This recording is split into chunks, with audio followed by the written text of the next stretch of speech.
Dalam mitologi Hindu, Indra adalah raja para dewa dan penguasa swarga loka, dunia surgawi tempat para dewa tinggal. Ia adalah putra dari Kashyapa, seorang resi besar, dan Aditi, ibu para dewa yang dikenal sebagai Adityas. Sejak awal, Indra digambarkan sebagai dewa perang, hujan, dan petir, simbol kekuatan, keberanian, dan keseimbangan alam. Dalam kitab Rig Veda, Indra disebut sebagai dewa paling perkasa yang dihormati oleh umat Veda awal. Bahkan sebelum munculnya dewa-dewa yang lebih dikenal seperti Vishnu dan Shiva, ia dikenal dengan senjata utamanya, Vajra, petir suci yang melambangkan kekuatan ilahi yang menghancurkan kejahatan.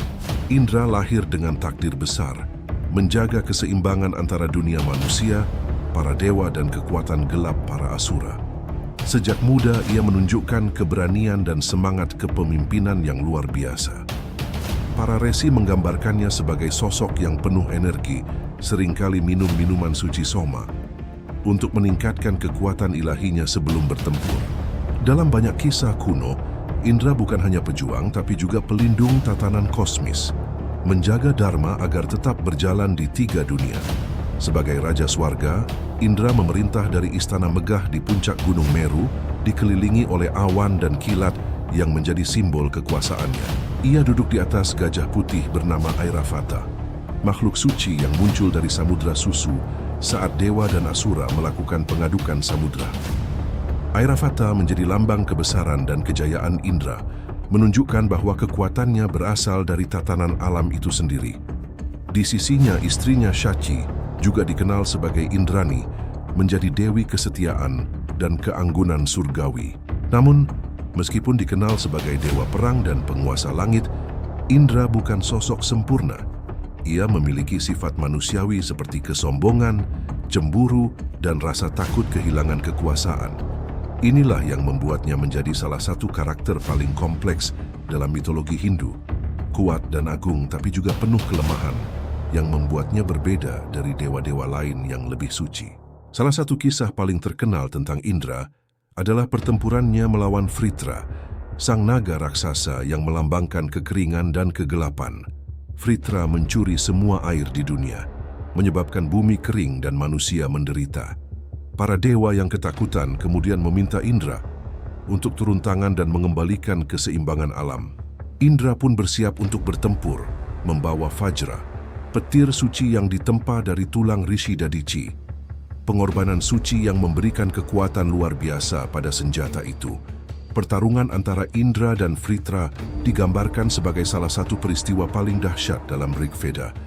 Langit bergemuruh, bumi bergetar, dan petir menyambar tanpa henti saat keduanya saling berhadapan. Vritra mengeluarkan racun dan kabut gelap yang menelan cahaya matahari, tetapi Indra tidak mundur. Dengan satu teriakan yang mengguncang 3 dunia, ia melemparkan Vajra dan menghancurkan tubuh naga itu, membebaskan air yang selama ini tertahan. Sungai-sungai kembali mengalir, bumi menjadi subur, dan manusia memuji Indra sebagai penyelamat dunia. Namun kemenangan itu juga membawa beban. Setelah membunuh Vritra, Indra diliputi rasa bersalah karena telah membunuh makhluk hidup, tindakan yang bertentangan dengan hukum dharma. Ia lalu bersembunyi di lautan selama berabad-abad untuk menebus dosanya. Sementara dunia tanpa hujan kembali menghadapi kekeringan, para dewa lain kemudian membujuknya untuk kembali ke tahta. Dan setelah penebusan panjang, Indra pun diampuni dan dikembalikan sebagai Raja Langit. Kisah ini menggambarkan 2 sisi Indra, seorang pahlawan pemberani sekaligus makhluk yang sadar akan kesalahannya. Ia bukan hanya dewa yang menghancurkan, tetapi juga pelindung yang berjuang untuk menegakkan keseimbangan. Dalam hal ini, Indra menjadi lambang kekuatan yang diatur oleh tanggung jawab moral. Sebuah pesan penting dalam ajaran Hindu kuno. Seiring waktu, kebanggaan Indra seringkali menimbulkan konflik di antara para dewa. Ia takut kehilangan kedudukannya, terutama setelah munculnya dewa-dewa yang lebih agung seperti Vishnu dan Shiva.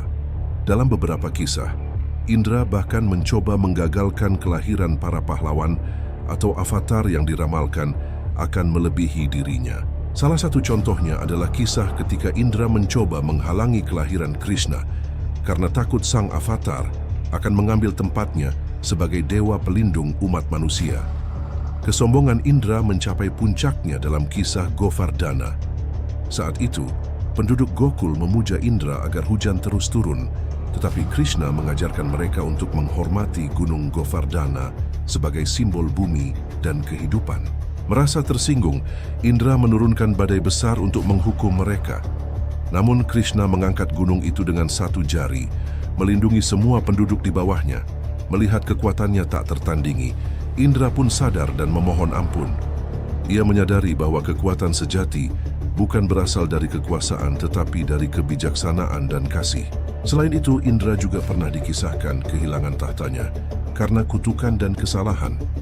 Dalam Mahabharata diceritakan bahwa Indra pernah menipu seorang resi suci dan akibatnya ia harus menanggung kutukan memalukan. Namun seperti banyak tokoh dalam mitologi Hindu, setiap kejatuhan Indra selalu diikuti oleh pemulihan. Sebuah pengingat bahwa bahkan para dewa pun harus melalui ujian spiritual untuk tumbuh. Meski kekuasaannya meredup dalam era Puranik, Indra tetap dianggap penting dalam struktur kosmis. Ia melambangkan prinsip kepemimpinan yang dinamis.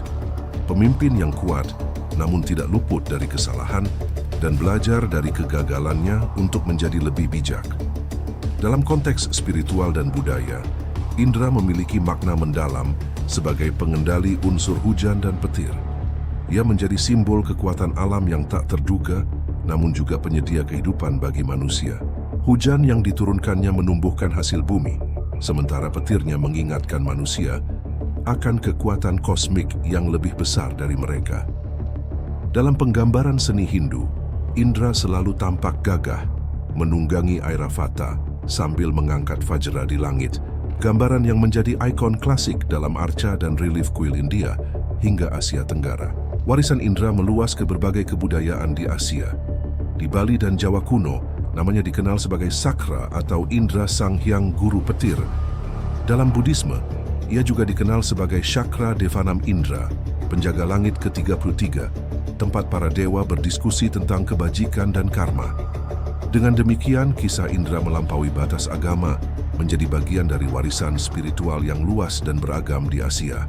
Indra juga melambangkan perjuangan batin manusia, pertempuran antara ambisi dan kebijaksanaan, antara kekuatan dan tanggung jawab.